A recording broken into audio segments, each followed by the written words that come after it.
We're going to talk about properties of drug receptor interactions, okay? Things like affinity, which we've already started to talk about, right?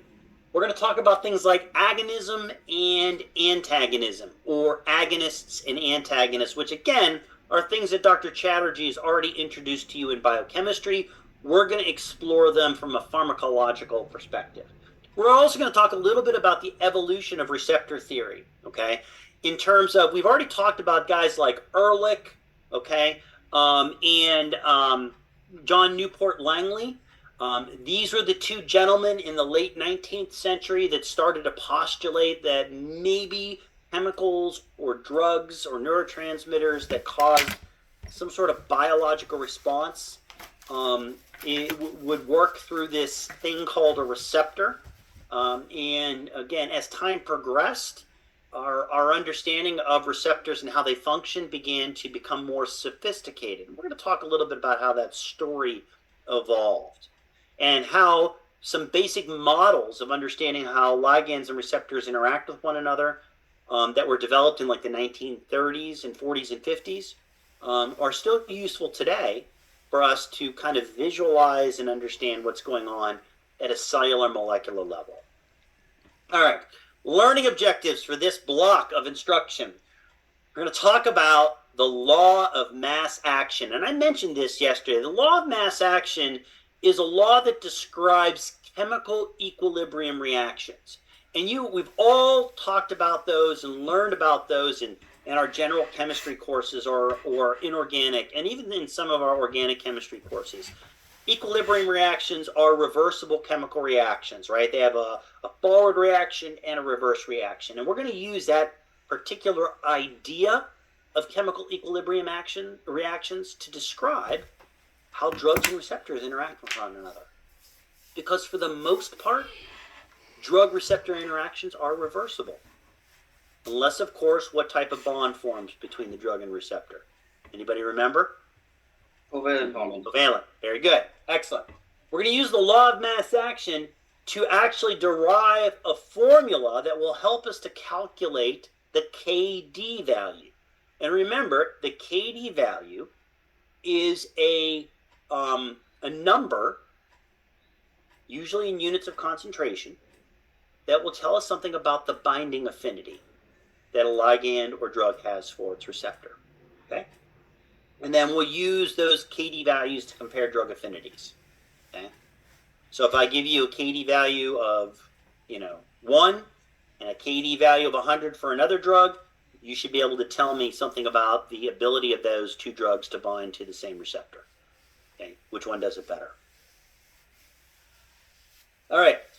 We're also going to start talking about different types of ligands, agonists and antagonists. Now, when Dr. Chatterjee talked to you about agonists and antagonists, he probably talked to you about it at a fairly general level. He told you what an agonist does and an antagonist does. But the reality is there are lots of different types of agonists, and there are lots of different types of antagonists. And so we're going to talk about those. We're going to compare and contrast them so that you understand how one differs from the other.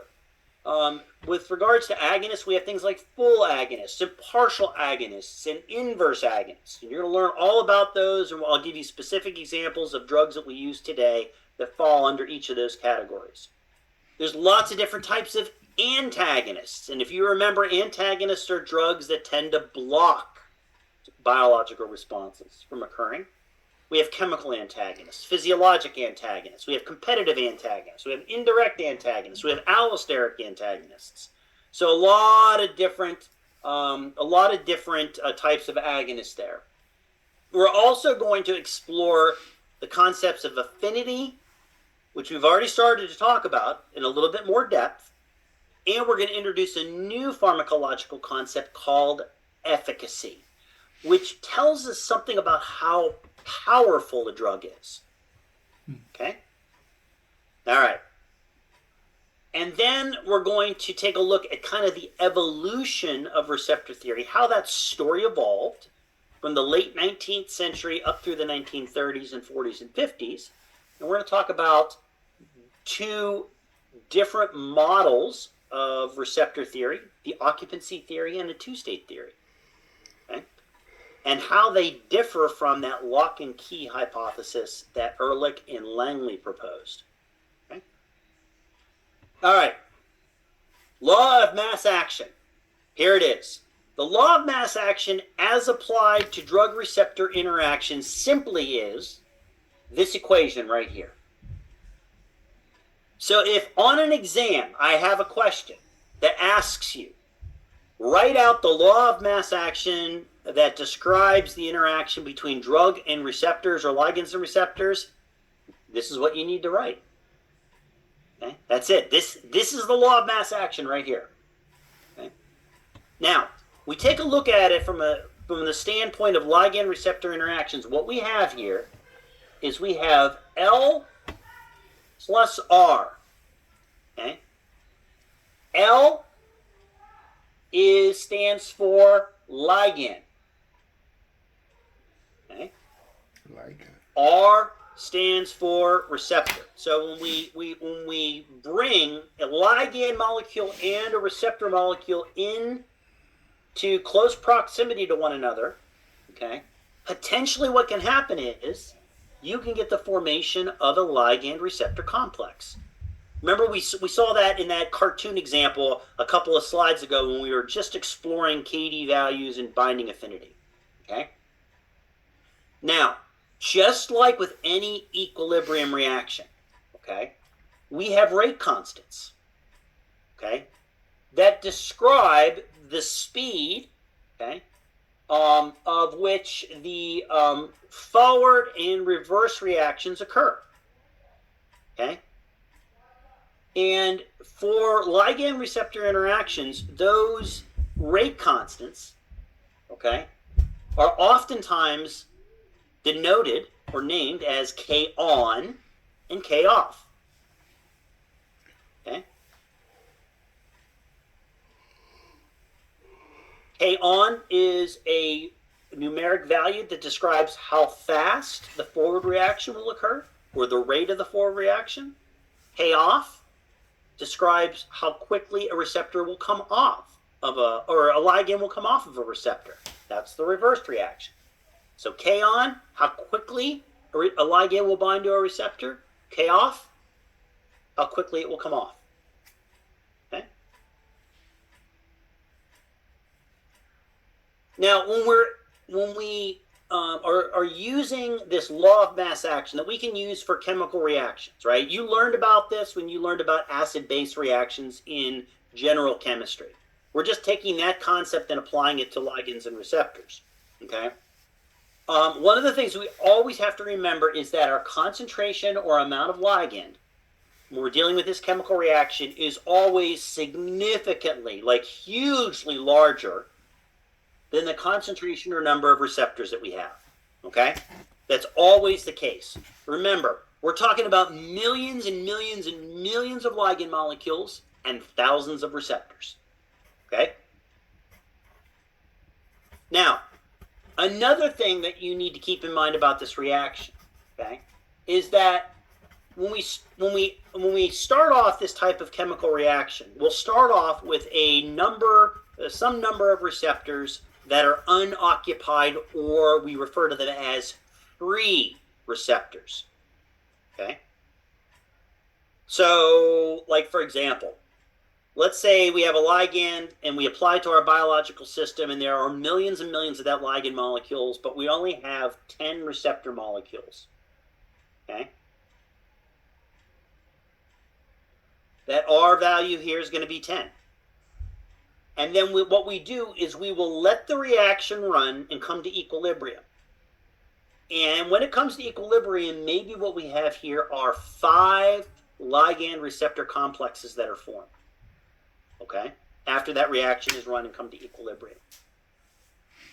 So the amount of receptors here at equilibrium is not 10, it's 5. The amount of free receptors right here at equilibrium is now 5. Okay?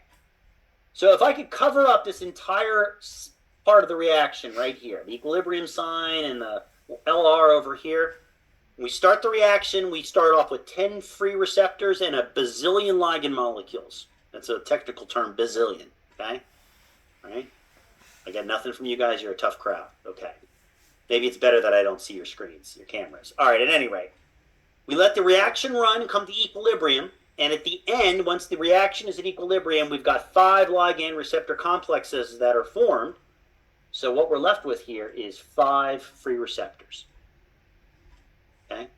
We still have a bazillion ligand molecules, okay? Because a bazillion minus 5 is still essentially a bazillion, okay? And that's what I'm trying to show you down here, okay?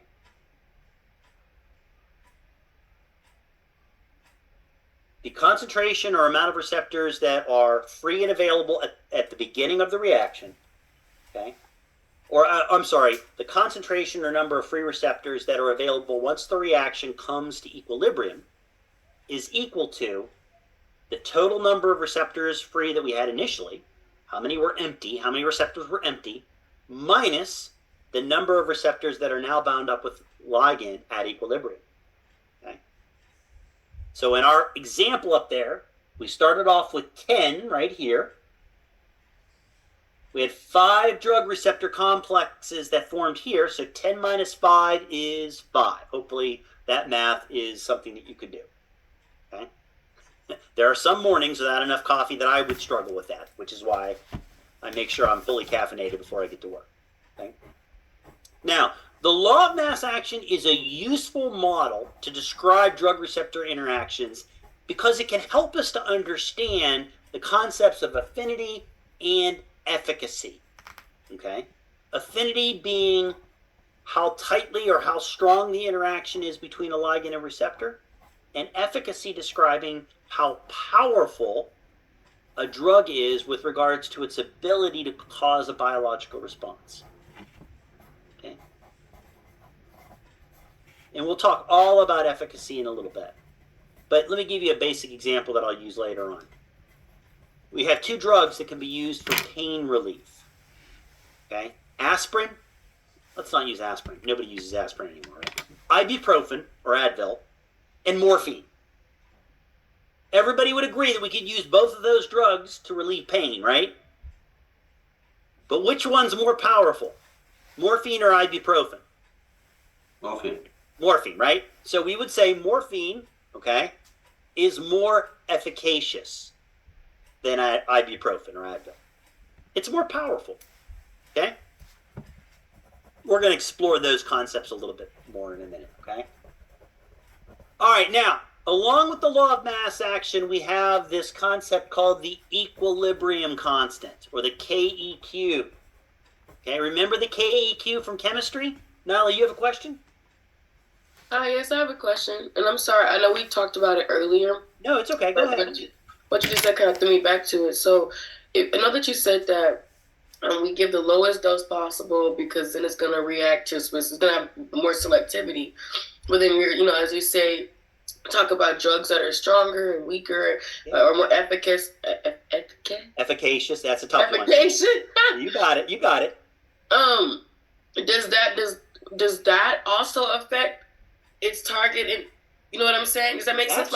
Absolutely. Right. So again, now that's a great point, Nyla, and we'll talk more about this in a minute. Right. If we have a drug that we need to use on a patient to produce a therapeutic response, but it's not very powerful, right? But we still need to use it for whatever reason. We're going to have to give it at a higher dose, right? Than something that maybe you have 2 drugs that you can give your patient. One is really powerful, the other one isn't. But the one that's really powerful is super, super expensive and your patient doesn't have insurance. So you can't use it, okay? So you go with the cheaper drug that's less powerful. But the compromise is you're going to have to give it at a higher dose in order to get the same therapeutic response, and your patient may experience more side effects. May. Okay. That's great. That's a great connection to make there. Okay? Thank you. All right, you're welcome. Any other questions? All right, so KEQ. So the KEQ is a concept that we all tried really hard to forget from inorganic chemistry. Okay? And it's the equilibrium constant. And essentially the KEQ, when you're talking about acid and base reactions or other reversible chemical reactions, right? tells us something about the ratios of the products, the concentration or amount of products that are formed at the end of a reaction, divided by the reactants, the amount of reactants that you give. Okay, so the KEQ is the ratio of the concentration of products divided by the concentration of reactants that you start with. That's a basic definition for that constant that you guys learned in chemistry. And you also learned, right, that the larger the KEQ value, the more products that's formed. Right? Again, just plug in some numbers in that ratio that I just mentioned before. Okay? And we can apply, okay, that same concept to our drug or ligand receptor interactions. Okay? So we can use the KEQ value to really tell us something about how many ligand receptors or the extent of ligand receptor complex formation occurs by looking at this equation right here. The KEQ is equal to the concentration of products, which in the case of our ligand receptor interactions is a ligand receptor complex, concentration of those, divided by the reactants, which are our free ligands and our free receptors, all right, that we start off with. And that will give us a KEQ value that will tell us the, how well that reaction moves in the forward direction and how many ligand receptor complexes that are formed. Okay? Everybody understand that? Basic general chemistry applied to the ligand receptor scenario. Okay? Now, to make things a little bit more confusing, okay, the KEQ value is really helpful and useful for chemists. If you think about what chemists do when they're running a reaction, okay, they are really concerned about two things. Okay? The amount of product that's formed and the purity of that product, right? Let's all go back in our minds to organic chemistry lab and the horrors of organic chemistry lab, okay? Remember when you would do a synthesis reaction in organic chemistry lab and you would be graded on your yield and purity, right? I didn't do great in organic chemistry lab, so that was always horrific for me, okay? Usually low yield, not very pure, okay? For Dr. Colhane. It's a miracle I even got as far as I did. I should have been an English professor, but I'm here and you're stuck with me, so just bear with me, okay? Now, great for chemists, pharmacologists, it's not as useful for, okay? Pharmacologists want to really understand how stable a ligand receptor complex is versus the numbers that are formed, because that will tell us something about binding affinity. So pharmacologists use the law of mass action to describe ligand receptor interactions. But we take the KEQ value and we invert it. And we come up with a new value called the KD value, which describes drug affinity. And the KD value is, instead of products over reactants, we've inverted it. Now it's reactants over products. And that will tell us something about how strongly or tightly the ligand will bind to the receptor. Not necessarily how many ligand receptor complexes that are formed, but how tightly they stick together, which is really important. Okay?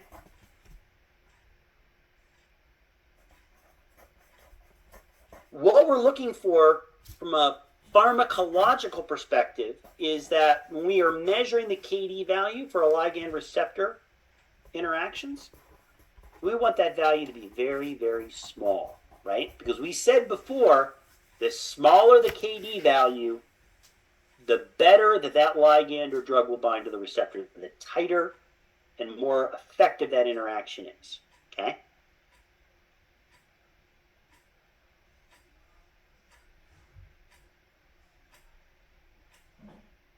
And what a KD value tells us is that after a reaction is run and the ligands and the receptors have had a chance to interact with one another, and when that reaction comes to equilibrium, that we are going to have a large number of ligand receptor complexes that are formed and are stable. Okay? All right? Everybody got that? Now we're going to do some examples. Again, I will tell you, when I learned this as a grad student, I had to play around with the equation and some numbers here, and then the light bulb came on. So if you've got it already, great. You're well ahead of where I was at when I was in your seats. If you're still a little confused, do not be frustrated or upset, because I was as well too. Okay.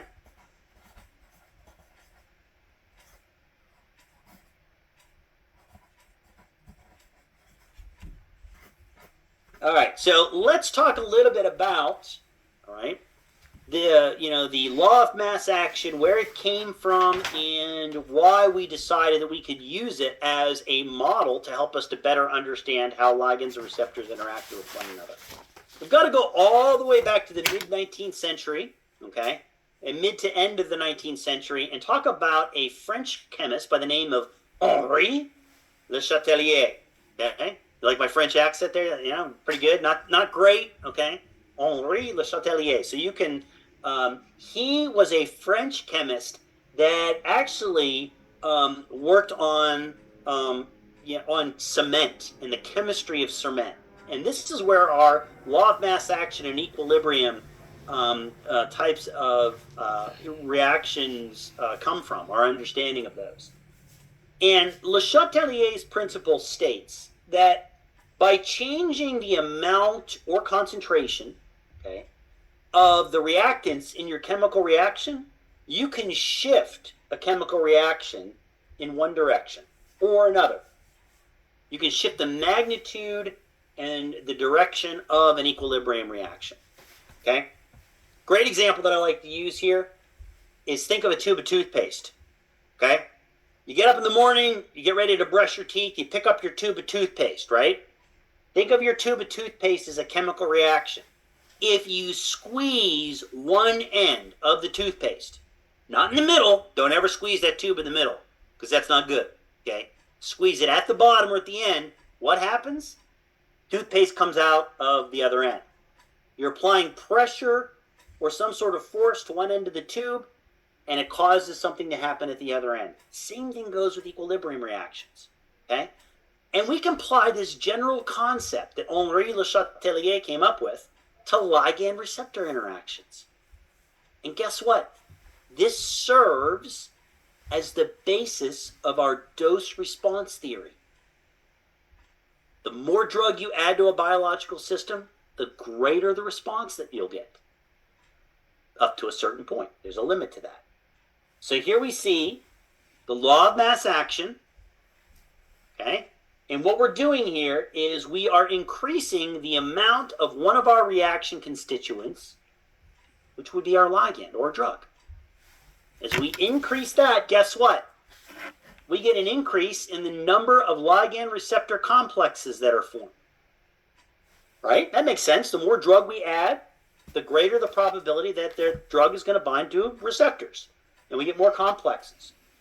If that ligand happens to be a drug that activates the receptor, i.e. an agonist, we will have an activated ligand receptor complex here. That's what that little star or asterisk represents. It's an activated receptor.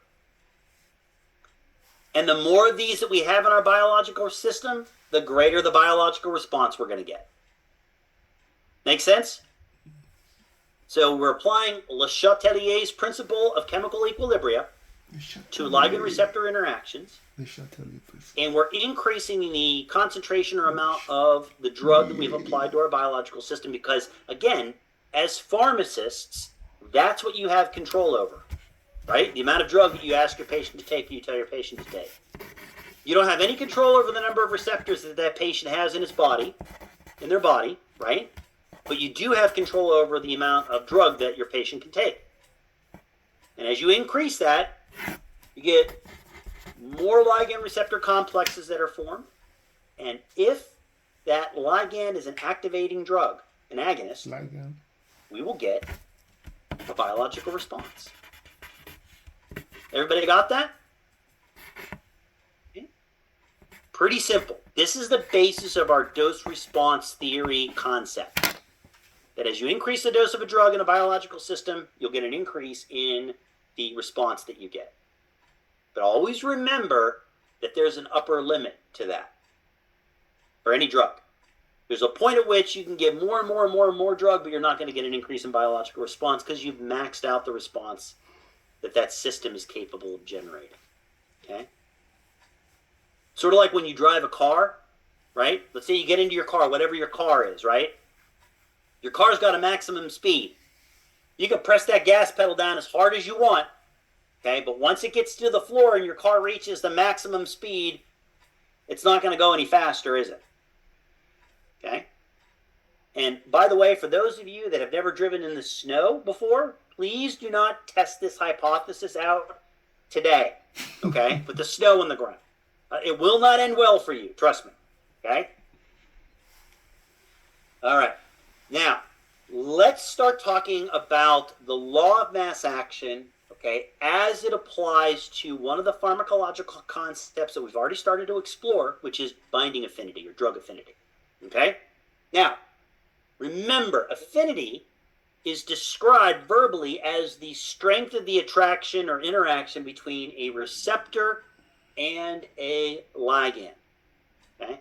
And remember, in order for a drug to be able to cause some sort of biological or therapeutic response, it's got to have affinity for some receptor or enzyme, okay? If it doesn't, nothing's going to happen, okay? The law, let's take a look at how we use the law of mass action to describe that, okay? So here's our law of mass action. L plus R yields LR, right? So we have free ligand, we add it to a bunch of free receptors, we allow the reaction to run to its equilibrium point, and we have a number of ligand receptor complexes that are formed. We have our two rate constants that can describe the speed of the forward reaction and the speed of the reverse reaction, K on and K off. Okay? Now, we can manipulate this reaction, and you've done this in general chemistry, okay, to figure out how to calculate the KEQ of a reaction. You probably just don't remember. We're going to do the same thing. Okay? So taking this reaction at equilibrium, when this reaction's reached equilibrium, we can take our forward rate constant, K on, and we can multiply it by the concentration of free ligand and free receptor that we have at the beginning of the reaction. And this will describe the rate and magnitude of the forward reaction, how fast and how much this reaction will move in this direction, to the right. Okay? And at equilibrium, we can do the same for the reverse reaction. We can take the K off, which is the reverse rate constant.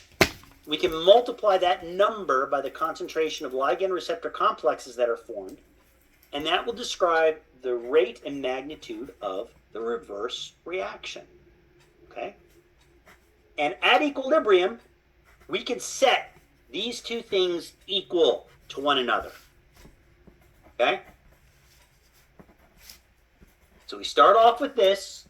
At equilibrium, we can set those two equations. They're equal to one another at equilibrium by definition. The rate and magnitude of the forward reaction is equal to the rate and magnitude of the reverse reaction at equilibrium, right? You guys know that. It's general chem stuff. Then, if you know enough fancy algebraic manipulation, okay, we can take this equation right here and manipulate it, okay, algebraically so that we come up with this down here. Okay? The KD value, which is a number that describes how tightly a ligand will bind to a receptor, okay, is equivalent to the K off rate constant divided by the K on rate constant. So if you have those two numbers, you can divide them by one another and find out what the KD value is. Or if you know what the concentration of ligand that you add to your system is, and the concentration of receptors, free receptors that are available to interact with that ligand, if you know those values, you can divide those by the number of ligand receptor complexes that are formed, and that will give you the KD value. And actually, we're going to use this equation here in a couple of different examples to help you explore, okay, how to calculate the KD value in a theoretical pretend way, okay, and kind of see how manipulating some of these numbers over here can cause the KD value to change, okay? Now, before we do that, I want to talk, and again, remember, KD is a numeric value that expresses affinity. Okay, it's a numeric expression of affinity. That's what KD is. Okay, and remember, the smaller the KD value, the greater the affinity that a ligand has for its receptor. Okay. Affinity is an intrinsic property of a specific ligand receptor pair. Okay, so if I calculate a KD value for a ligand receptor pair, that number only applies for that ligand and receptor. It doesn't apply, okay, to that ligand's interaction with another receptor. Okay. For example, let's go back to the horrifying example of the middle school or junior high dance. Okay, let's say that there's somebody there that you really want to dance with. Okay, you're the ligand and they're the receptor. Okay, and you go up and you ask them to dance, and they're like delighted, and they dance with you, and there's a strong, not too strong, but a strong interaction or attraction between the two of you. You both have a degree of affinity for one another that is unique to you two. Okay?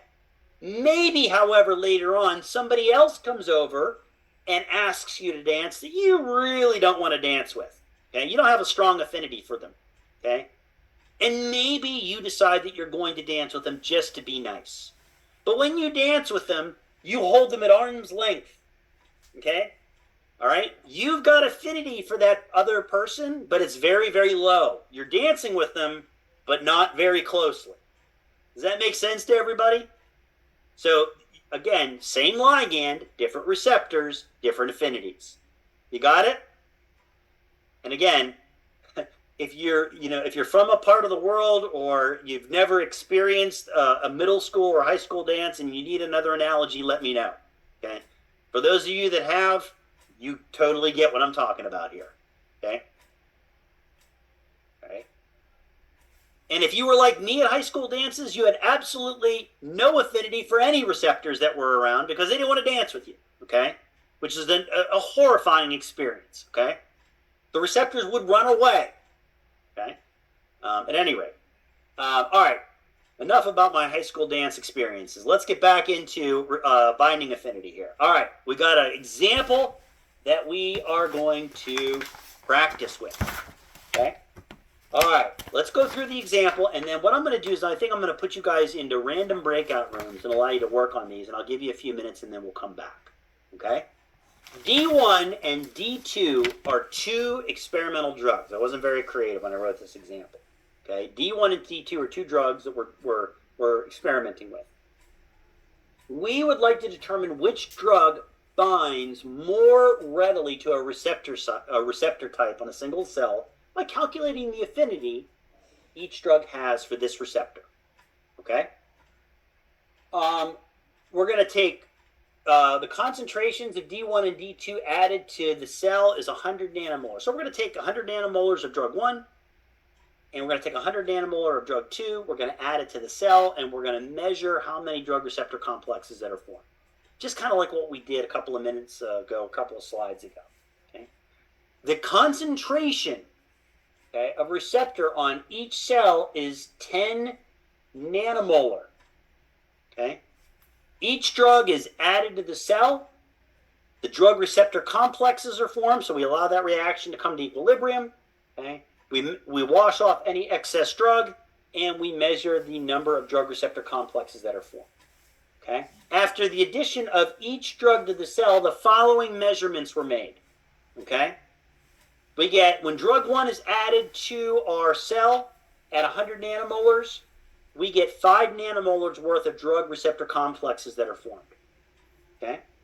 When we add the same concentration of drug 2 to the same biological system at the same concentration, we get 0.5 nanomolar of receptor drug complexes that are formed. Okay? So I want you to take these numbers and using that equation for the KD value, okay, calculate and determine the respective affinities that each one of these drugs have for the receptor. Again, you've got these values over here that I've just given to you, okay, in that example. Plug them into this equation, calculate the KD, and then tell me which drug has more affinity for our target receptor, drug 1 or drug 2. I know you could probably predict that by looking at these numbers here, and you'd be right. Use your predictions to make sure that the numbers that you've calculated make sense. Okay? And you know what? We're going to do this the easy way. I'm just going to let you guys work on this independently, all right, for 5 to 7 minutes, okay?